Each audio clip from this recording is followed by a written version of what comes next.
আজ আমি ভিন্ন রকমভাবে লাল শাক ভাজি করে দেখাবো। এজন্য আমি লাল শাকগুলো ধুয়ে কুচি কুচি করে কেটে নিয়েছি।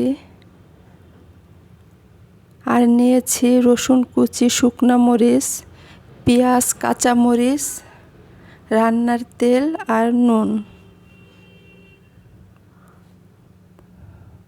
যা যা লাগবে সব কিছু আমি গুছিয়ে নিয়েছি। এখন আমি রান্নার জন্য একটা ফ্রাই প্যানে পরিমাণ মতো তেল দিয়ে তেলের মধ্যে একটা শুকনো মরিচ 2 টুকরো করে দিয়েছি।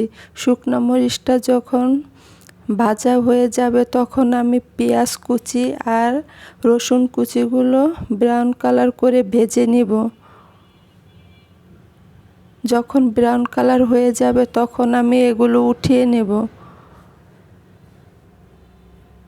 উঠিয়ে আমি সেই একই ফ্রাই প্যানে পরিমাণ মতো আর একটু তেল দিয়েছি আমি। দিয়ে এখন আমি লাল শাকগুলো দিয়ে দিব। দিয়ে আমি পরিমাণ মতো লবণ দিয়ে আমি ভালো করে নেড়ে চেড়ে দিব। ভালো করে নেড়ে চেড়ে আমি শাকটা সেদ্ধ হওয়ার জন্য ঢেকে দিলাম। ঢাকনা নামিয়ে আবার আমি ভালো করে নেড়ে চেড়ে দিব।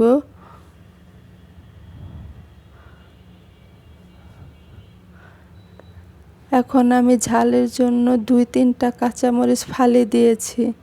আসসালামু আলাইকুম, কেমন আছেন সবাই? আশা করি সবাই ভালোই আছেন।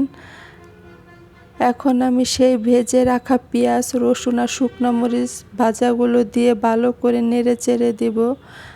আর শাকের মধ্যে কোনো রকম পানি রাখা যাবে না, পানিগুলো শুকিয়ে ফেলতে হবে। এখন আমি শাকগুলো বেড়ে নিলাম।